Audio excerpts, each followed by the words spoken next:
Eu acabei de chegar de uma reunião na Central de Aprovação de Projetos que tem aqui em Brasília, e aí eu prometi lá no meu Snap que eu ia gravar um vídeo falando sobre as principais dicas, as principais sacadas que a gente aprendeu ao longo da nossa experiência profissional sobre como aprovar projetos. Fica aí!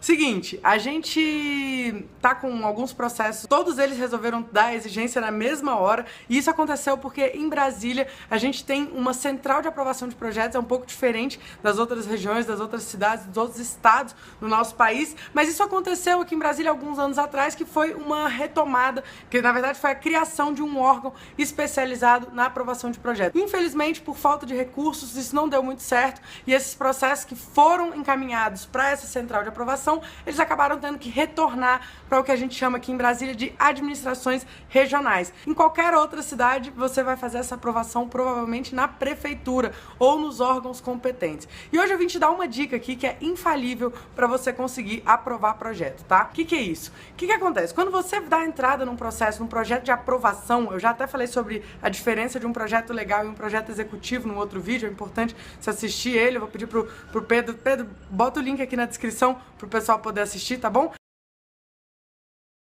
E aí o que acontece? A diferença entre esse projeto, realmente a gente já explicou lá, mas quando você dá entrada num projeto de aprovação, ele precisa seguir critérios, ele precisa seguir as orientações que são de normas. Então você vai ter ali uma série de recomendações de desenho, o que vai estar demolindo, se é uma reforma, se não é, a área, a simbologia que você vai usar, qual é o tipo de legenda que você vai utilizar, quais são os tipos de cota, enfim, uma série de informações que são necessárias para você colocar nesse projeto. Quando você dá entrada nesse processo, ele entra para trâmites burocráticos. Opa, quebrou o vidro aí.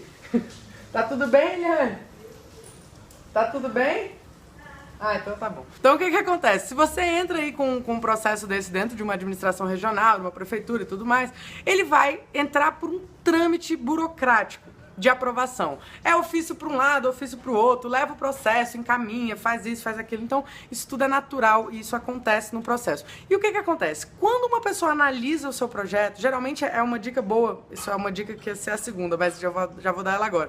Anota aí, fazer uma consulta prévia, isso assim, importantíssimo. Vai começar o projeto, você tá ali com o terreno em branco, vai lá, senta com o analista, senta com o arquiteto, com alguém que vai te orientar nesse sentido e já conversa, já investiga quais são as normas pertinentes daquele local. Mas enfim, o que eu ia dizendo era o seguinte, você deu entrada, você vai dar entrada com uma pessoa. É uma pessoa que vai analisar e vai te dizer ali realmente se aquilo atende, quais são as possíveis exigências que você possa vir a ter. E aí o que você tem que ficar de olho?